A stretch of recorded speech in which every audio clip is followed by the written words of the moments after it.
నమస్తే welcome to social post. నేను విష్ణు. ప్రస్తుతంతో పాటు సర్టిఫైడ్ ఫైనాన్షియల్ ప్లానర్ మాధవిరెడ్డి గారు ఉన్నారు. మేడంతో మాట్లాడదాం. నమస్తే మాధవిరెడ్డి గారు. నమస్తే అండి. మాధవిరెడ్డి గారు, welcome to social post. Thank you అండి.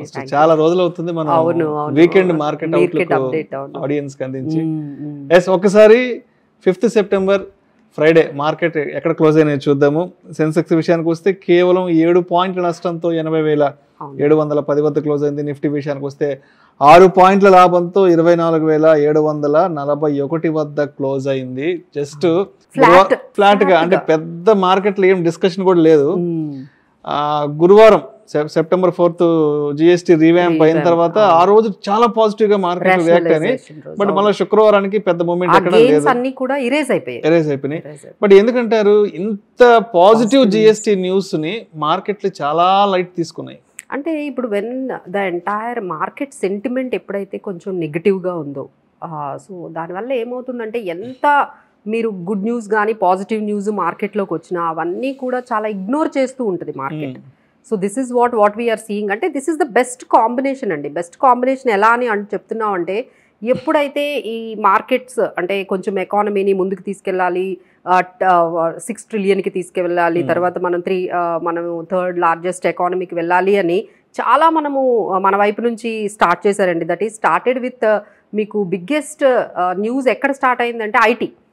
ఇన్కమ్ ట్యాక్స్ దగ్గర నుండి మనకి ఒక రీవ్యాంప్ అనేది స్టార్ట్ అయింది, రీస్ట్రక్చరింగ్ అనేది స్టార్ట్ అయింది. అప్పుడు మనకి బిగ్గెస్ట్ న్యూస్ 12 lakhs ఎగ్జంప్షన్ అనేది బిగ్గెస్ట్ న్యూస్. దాన్ని ఏం తీసుకుందండి పాజిటివ్గా మార్కెట్స్. ఆ తర్వాత మనకి ఇంకా రేట్ కట్ అనేది స్టార్ట్ అయింది. సో సరే ఇక్కడ వెళ్ళట్లేదు అని చెప్పేసి RBI కంటిన్యూస్ గా చాలా సార్లు చేశారు. దాన్ని కూడా ఇగ్నోర్ చేసుకుంటూ వచ్చింది. ఆ తర్వాత ఇప్పుడు మనకి ఇది biggest news, 3rd biggest news ఈ GST rationalization. So one of the best అండి. అంటే డైరెక్ట్ గా కన్స్యూమర్స్ కి బెనిఫిట్ అయ్యేది, అంటే మీ ఇన్కమ్ తో సంబంధం లేకుండా. ఇప్పుడు IT ఎగ్జంప్షన్ వచ్చిందంటే ఎవరికో బాగా సంపాదించే వాళ్ళకి 15 లక్షలు సంపాదించే వాళ్ళకి ఏదో కొంత బెనిఫిట్. ఇది అలా కాదు కదండి. మీరు ఏది ఒక 10 రూపీస్ వస్తువు కొన్నా మీకు అది డైరెక్ట్ గా బెనిఫిట్ వచ్చేది ఈ GST రేషనలైజేషన్. సో ఒక్కసారిగా 4 రేట్లను తీసేసి ఫైనల్ గా 5% ఒకటి 18% ఈ రెండే ఉంటాయి. ఇక 12%, 28% కంప్లీట్ గా తీసేశారు. అంటే అది ఎంత బిగ్గెస్ట్ న్యూస్ అంటే చాలా ఐటమ్స్ మనకి ఏవైతే 18% ఉండేవో, 12% ఉండేవో అవన్నీ కూడా 5%కి వచ్చేసాయి. కొన్ని అయితే 0 చేసేసారు. So this is a very good news for the consumers. But ఆ న్యూస్ ని కూడా మార్కెట్స్ పక్కన పెట్టి దిస్ ఇస్ ఈ 3 మనం ఏవైతే మాట్లాడుకున్నామో best combination for any economy. ఈ రేట్ కట్ కానీ, GST రేషనలైజేషన్ కానీ, personal tax, income tax combination కానీ, this is the best. But ఏంటంటే షార్ట్ టర్మ్లో మార్కెట్ ఈ పాజిటివిటీని పక్కన పెట్టినా, బట్ వీఆర్ ఎక్స్పెక్టింగ్ లాంగ్ టర్మ్లో దీని బెనిఫిట్స్ చాలా కనపడతాయండి. మీకు ఇమీడియట్గా దీని రిజల్ట్ మనకు తెలియకపోయినా లాంగ్ టర్మ్లో, అంటే ఇప్పుడు ఇది ఎలా మనకి రిజల్ట్ కనిపిస్తుంది? ఫస్ట్ సేల్స్ పెరగాలి. ఎందుకంటే మీకు ఒక 100 రూపాయలు తగ్గాయి అనుకోండి, మీరు ఆ 100 రూపీస్ని ఏం చేస్తారు? ఇంకో ప్రోడక్ట్ కొంటారు, ఖచ్చితంగా ఇంకో ప్రోడక్ట్ కొంటారు. సో ఇలా ఏదైతే ఈ ప్రోడక్ట్స్ అనేది, ఈ సేల్స్ అనేవి పెరుగుతాయో ఆ ఇంపాక్ట్ అనేది కార్పొరేట్ ఎర్నింగ్స్ మీద కనిపించాలి. ఎప్పుడైతే కార్పొరేట్ మార్జిన్స్ పెరుగుతాయో, వాల్యూమ్స్ పెరుగుతాయో, ఎర్నింగ్స్ పెరుగుతాయో, అప్పుడు ఇంపాక్ట్ మార్కెట్స్ అనేవి తీసుకోవచ్చు అని మా ఎక్స్పెక్టేషన్ అండి. సో ఈ విధంగా మార్కెట్స్ నాకు తెలిసి నెక్స్ట్ కార్పొరేట్ ఎర్నింగ్స్ వచ్చేంత వరకు, అంటే మీరు FII సెల్లింగ్ చూడండి. FII సెల్లింగ్ కంటిన్యూస్గా ఎప్పుడైతే కార్పొరేట్ ఎర్నింగ్స్ మనకి అంత ఆశాజనకంగా రాలేదో, FII సెల్లింగ్ అక్కడి నుండి మొదలుపెట్టి ఇప్పటి వరకు జరుగుతూనే ఉంది.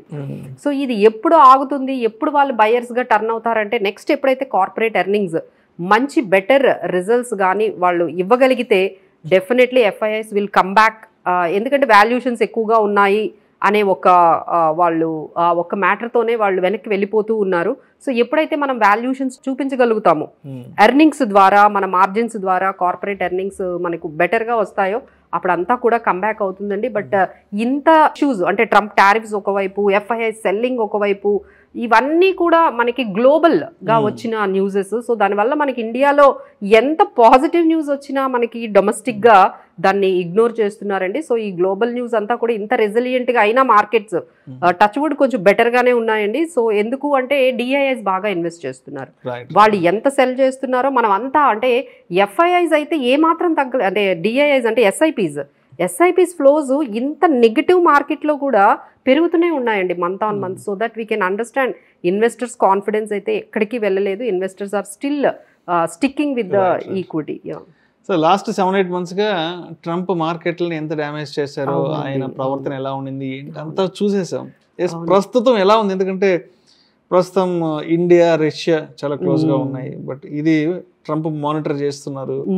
సో ఏంటి ఇక్కడి నుంచి ఫర్దర్ గా ఆయన డెసిషన్ మేకింగ్ ఎలా ఉంటుంది ఇండియా పైన? సో ఇది ఎట్లా అంటే ఆయన ఈ మధ్య అంటే లాస్ట్ 1-2 days లో ఆయన ఇచ్చే స్టేట్మెంట్స్ చూస్తే in the search of gold we're losing diamond like India మాకు చాలా స్పెషల్, ఇండియాని మేము లూజ్ చేసుకున్నాము. ఎవరి గురించో అంటే అందరికీ తెలుసా, రష్యాని మీద ఏదో చూపించాలని చెప్పి వాళ్ళకి ఎగెనిస్ట్ గా ఉండాలని మనల్ని దూరం చేసుకోవడం అనేది అది ఆయనకి ఇప్పుడు అర్థమవుతోంది. అంటే ఎవరికో ఏదో జలక్ ఇవ్వాలని ఇప్పుడు ఆయన రష్యాతో యుక్రెయిన్ వార్ తగ్గించాలి అంటే దేర్ ఆర్ మెనీ అదర్ వేస్.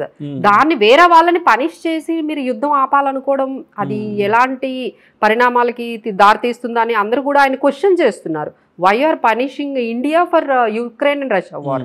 ఆలర్ వార్కి ఇండియాకి టారిఫ్స్ వేయడానికి పీనలైజ్ చేయడం అండి. 25% టారిఫ్స్ వరకు అందరూ okay, but when he started 50% అక్కడి నుంచి బాగా నెగిటివ్ అనేది బాగా స్టార్ట్ అయిందండి. 50% అంటే ఆల్ ఓవర్ వరల్డ్ లోనే Brazil and India are the highest tariffs తీసుకున్న వాళ్ళు. అంత అవసరం ఏముందండి అంతలాగా మనము 50% టారిఫ్స్ తీసుకునే సిచ్యువేషన్? ఎందుకంటే మన టైస్ వాళ్ళతో చాలా స్ట్రాంగ్, మనం చేస్తున్న ఎక్స్పోర్ట్స్ కానీ ఇంపోర్ట్స్ కూడా చాలా ఉన్నాయండి యుఎస్ నుంచి మనం చూసుకుంటే ట్రేడ్ అనేది. So now he is saying that ఎవరి కోసమో మా డైమండ్ లాంటి ఇండియాని మేము వదులుకున్నాము, వాళ్ళతో చాలా స్పెషల్ ఉంది అని చెప్పి ఒకవైపు మాట్లాడుతున్నారు. Let's see how the again he wants to again rebuild the relations with India ఏమైనా ఉంటుందా అనేది మనం ఫ్యూచర్లో అయితే తెలుస్తుందండి. బట్ మనమైతే చాలా స్ట్రాంగ్గా ఉన్నాము, మీరు ఏదైతే అది చేసుకోండి, మీరు ఏమన్నా చేయండి, మాకు ఏది ఇంపార్టెంట్ అనుకుంటారో, మా ఎకానమీకి ఏది బెటర్ అనుకుంటామో మేము అదే చేస్తాము. So we will keep continuing for the national interest కోసం మాకు ఏది బెటర్ అనిపిస్తే అది చేస్తాము, మీరు ఏది చేసుకుంటారో అది చేసుకోండి అన్నట్టుగా ఇండియా కూడా అంతే ధీటుగా సమాధానం అయితే చెప్పిందండి. ఇప్పుడు ఆయన నెక్స్ట్ అంటే ఈ ఎక్స్పోర్ట్స్ మీద ఈ టారిఫ్స్ వేయడం తర్వాత నెక్స్ట్ ఎక్కువగా ఐటీ మీద ఎందుకో ఆయన కొంచెం అంటే ఇప్పుడు నెక్స్ట్ టార్గెట్ ఐటీ ఏమో ఎక్స్పోర్ట్స్ తర్వాత ఐటీ ఏమో అన్నట్టుగా ఆయన కొంచెం అవుట్ సోర్సింగ్ అంటే అక్కడ యుఎస్ కంపెనీస్ ఇండియాకి అవుట్ సోర్సింగ్ చేస్తారండి. ఐటీకి సంబంధించిన వర్క్స్ అన్ని కూడా అవుట్ సోర్సింగ్ జరుగుతూ ఉంటాయి. వాటి మీద కూడా ఆయన కొంచెం ఆ కంపెనీస్కి మీరు ఇండియాకి ఎక్కువగా అవుట్ సోర్స్ చేయకండి అన్నట్టుగా ఆయన ఏమైనా ఐటీ మీద ఇప్పుడు కొంచెం ఆయన కాన్సన్ట్రేట్, ఎందుకంటే మన biggest service providers for US ఐటీకి సంబంధించి యుఎస్కి సంబంధించి మనం మంచి ఐటీ సర్వీసెస్ ప్రొవైడ్ చేస్తాం ఇండియా నుంచి. సో దాని మీద ఆయన నెక్స్ట్ చూడాలండి, ఇంకా ఆయన నెక్స్ట్ టార్గెట్ అయితే ఐటీ లాగా కనిపిస్తుంది. సో దీనివల్ల మార్కెట్స్ ఏమవుతున్నాయంటే కొంచెం ముందుకు వెళ్తున్నా మళ్ళీ ఇమీడియట్గా ప్రాఫిట్ బుకింగ్ జరుగుతుంది. సో సెల్లింగ్ అనేది బాగా జరుగుతుంది. ఏదైతే 25,000 మార్క్ అనుకుంటున్నామో ఆ 25,000 మార్క్కి నిఫ్టీ వెళ్ళడానికి ఇది ప్రతిదీ చాలా ఈ టారిఫ్స్ అండ్ గ్లోబల్ క్యూస్ కొంచెం నెగిటివ్గా వెళ్తున్నాయి. అండ్ ఈ టైంలో మనం మాట్లాడుకోవాల్సిన ఇంకొక ఇంపార్టెంట్ సబ్జెక్ట్ ఏంటంటే ఇప్పుడు జిఎస్టీని ఆల్మోస్ట్ చాలా ప్రోడక్ట్స్ మీద జిఎస్టీని రద్దు చేశారు. ఇది ఎక్కువగా కూడా ఆటోమొబైల్ రంగం మీద చాలా ఇంపాక్ట్ చూపించింది, అంటే ఫార్మా మీద, ఆటోమొబైల్ రంగం మీద.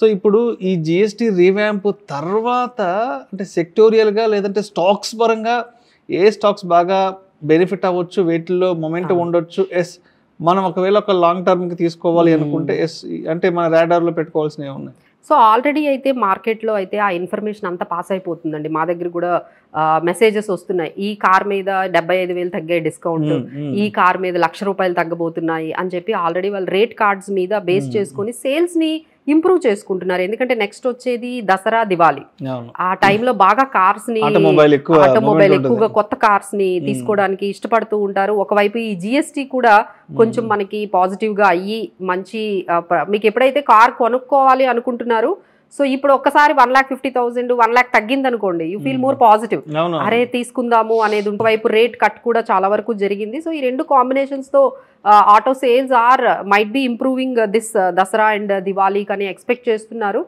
సో దాన్ని బట్టి మనము కొన్ని ఆటో సెక్టార్కి సంబంధించిన టీవీఎస్ మోటార్స్ కానీ, ఆ తర్వాత మనకి టాటా మోటార్స్, ఇలా కొన్ని కంపెనీస్ మనమైతే ప్రత్యేకంగా హీరో హోండా ఇవన్నీ కూడా మనము సెలెక్ట్ చేసుకోవచ్చండి. అలానే ఎఫ్ఎంసీజీ, సో ఎఫ్ఎంసీజీ ప్రోడక్ట్స్ అయితే ఇక ఆల్మోస్ట్ 12% 18% ఉన్నవన్నీ కూడా 5% 0%కి తెచ్చేసారు. సో వాళ్ళ సేల్స్ అయితే ఇంప్రూవ్ అవ్వడానికి ఛాన్స్ అయితే ఉంది. హెచ్యుఎల్, నెస్లే ఇలాంటి కొన్ని కంపెనీస్ ని యాడ్ చేసుకోవచ్చు. సిమెంట్ మీద కూడా చాలా వరకు తగ్గించారు. So ACC, orient, Visakha industries ఇలాంటి సిమెంట్ కంపెనీస్ అనేవి వాళ్ళు రాడార్ లో పెట్టుకోవచ్చు. అలానే కన్స్యూమబుల్ డ్యూరబుల్స్ అంటే ఇప్పుడు అంతా కూడా washing machines, ACs, TVs, fridge వీటన్నిటి మీద కూడా మీకు కొంత డిస్కౌంట్ అయితే కనిపిస్తుందండి. మీకు ఎలాగూ స్పెషల్ డిస్కౌంట్ మనకి ఈ ఫెస్టివల్లో పెడతారు. దాంతో పాటు ఈ జిఎస్టీ ఈ మీకు ఏదైతే తగ్గిందో ఆ ఇంపాక్ట్ కూడా కనిపించేటప్పటికి ఎనీహౌ ఎప్పటి నుంచో మీరు ఒక లిస్ట్ తయారు చేసుకుని ఉంటారు. ఈసారి ఎలా అయినా మనం దివాళీకి ఒక ఏసీ తీసుకోవాలి, ఎయిర్ కండిషన్, లేదంటే ఒక డిష్ వాషర్. ఇప్పుడు అందరూ కూడా డిష్ వాషర్స్ బాగా ఎట్లా అంటే ఇప్పుడు ప్రతి ఇంట్లో వాషింగ్ మిషన్ అయిపోయింది. ఇప్పుడు నెక్స్ట్ రెవల్యూషన్ ఏంటంటే ప్రతి ఇంట్లో డిష్ వాష్. మా ఇంట్లో కూడా అడుగుతున్నారు, మా ఇంట్లో కూడా పెట్టించుకుంటున్నాము. సో ఇప్పుడు నెక్స్ట్ రెవల్యూషనరీ ఇప్పుడు ఎట్లా అయితే washing machine as a need అయిపోయింది. అది వాషింగ్ మిషన్ అనేది వాళ్ళ కెరీర్ బిజీ అయిపోతున్నారు కాబట్టి ఇక మేడ్స్ కోసం వెయిట్ చేయకుండా దీన్ని అని చెప్పి ఇప్పుడు సో నెక్స్ట్ రెవల్యూషన్ అంతా డిష్ వాషర్ అంటే ప్రతి ఇంట్లో మీరు డిష్ వాషర్ చూస్తారు డిఫాల్ట్ గా. సో ఈ వీటి మీద కూడా తగ్గిస్తున్నారు. సో ఎప్పటి నుంచో మనం ఒక లిస్ట్ తయారు చేసుకుంటాం, మన ఇంట్లో ఇది కావాలి అని. I think now the time has come. So దీనికి సంబంధించి సింఫనీ, క్రాంప్టన్, వర్ల్పూల్ ఇలాంటి కొన్ని కంపెనీస్ అయితే మనకి పాజిటివ్ గా కనిపిస్తున్నాయి. ఇక గార్మెంట్స్, ఫుట్వేర్ మీద కూడా కొంచెం మనము పాజిటివ్ అనేది చూడొచ్చండి.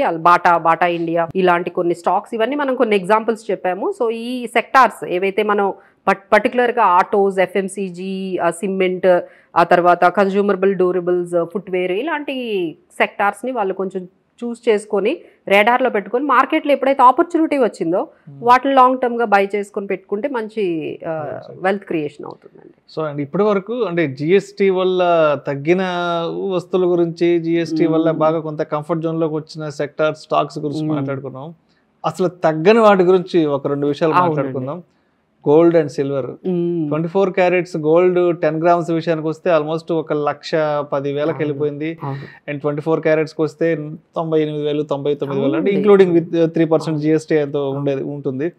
అండ్ సిల్వర్ విషయానికి వస్తే ఏమో 1 గ్రామ్ 130 రూపాయలు ఉంది, కేజీ 1,30,000. సో ఏంది అసలు ఇవి ఏమైనా తగ్గే అవకాశాలు ఉన్నాయా? అండ్ వచ్చేది కూడా పెద్ద ఫెస్టివ్ సీజన్ కాబట్టి, మేజర్ దీపావళి కూడా ఉంది కాబట్టి ఒక్కసారి వీటి గురించి డిస్కస్ చేద్దాం. షూర్ అండి. సో చాలా మంది ఏమనుకున్నారంటే ఈ జిఎస్టీ తగ్గితే అబ్బో గోల్డ్ కూడా, సిల్వర్ కూడా ఏదైనా జిఎస్టీ మనకు అది కూడా 3% కడుతున్నాం కదండి. మనం ఏదైనా పర్చేస్ చేస్తున్నప్పుడల్లా మనకి జిఎస్టీ కూడా చాలా వరకు కనిపిస్తుంది అక్కడ బిల్లు.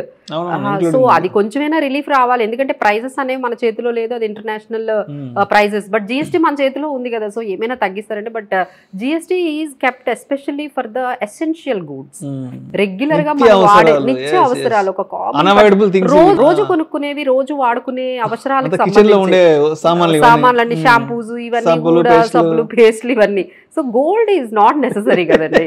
సో మీరు అర్థం చేసుకోవాలి, ఇది లేకపోతే మనకు రోజు గడవదంటారా? ఎగ్జాక్ట్లీ. అందులో అదేమి 100 రూపాయలకి 1000 రూపాయల వరకు వస్తుంది కాదు. సో ఇది నాన్ ఎసెన్షియల్ అని చెప్పొచ్చు. సో అందుకనే దాన్ని ఇంక్లూడ్ చేయలేదు. బట్ దీనికి పెరగడానికి అయితే మనం కారణాలు అయితే డిస్కస్ చేసుకోవచ్చు అండి. ఒకవైపు అన్సర్టనిటీస్, ఈ tariffs uncertainties, global economic slow down because of his tariffs and all. ఆ తర్వాత ఎస్పెషల్లీ మీరు గమనించారంటే మన రూపీ బాగా డిప్రిషియేట్ అయిపోతుందండి. గోల్డ్ ని మనం కన్వర్ట్ చేసుకుంటాం రూపీస్ లో. ఎప్పుడైతే మనకి డాలర్ ఎగైనెస్ట్ రూపీ పడిపోతూ ఉందో మీకు గోల్డ్ రేట్ ఇమీడియట్ గా అది మనం కన్వర్ట్ చేసుకునేటప్పుడు రూపీస్ లో బాగా ఎక్కువగా కనిపిస్తుంది. సో అది ఒక రీజన్ గా చెప్పొచ్చు అండి. ఒకవైపు ఫెడ్ రేట్ కట్ కూడా వస్తుందని అంటున్నారు. So there is an opposite direction between interest rate కిను తర్వాత గోల్డ్ కి ఆపోజిట్ ఉంటుందండి. ఇంట్రెస్ట్ రేట్ కానీ తగ్గించారంటే గోల్డ్ పెరుగుతుంది. సో ఇప్పుడు మళ్ళీ సెప్టెంబర్ 17న ఫెడ్ రేట్ కట్ ఉంది. సో ఈసారి ఫెడ్ రేట్ కట్ ఉంటుంది అంటున్నారు. సో డెఫినెట్లీ గోల్డ్ ఇంకొంచెం పెరుగుతుంది కదా.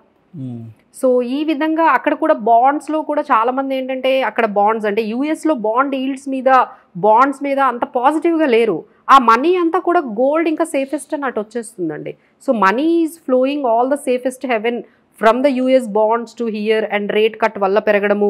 అలానే మన rupee depreciation also is making this kind of, అంటే ఇంత ఎక్స్పెక్ట్ చేయలేదండి మేము కూడా. అంటే 1,10,000 గోల్డ్ అనేది అనుకుంటున్నాము. సో లెట్స్ హోప్ అక్కడ వరకైనా గోల్డ్ అనేది అవుతుంది. బట్ సిల్వర్ అయితే ఆగే పరిస్థితే లేదండి, ఎందుకంటే silver is not for consumption కాకుండా ఇండస్ట్రియల్ యూసేజ్, ఎందుకంటే ఆల్ ఓవర్ వరల్డ్ లో ఈ solar energy, clean energy, green energy వీటి మీద బాగా మనకి అది నెక్స్ట్ రెవల్యూషన్ అండి. అది ఆల్రెడీ స్టార్ట్ అయిపోయింది. మన ఇండియాలో కూడా చాలా పెద్ద ఎత్తున సోలార్ అనేది మనకి అందరూ కూడా మార్చేసుకున్నారంటే అప్పటి వరకు ఇండస్ట్రియల్ గా ఉండేది, ఇప్పుడు ఇంట్లో కూడా సోలార్ పెట్టుకుంటున్నారండి.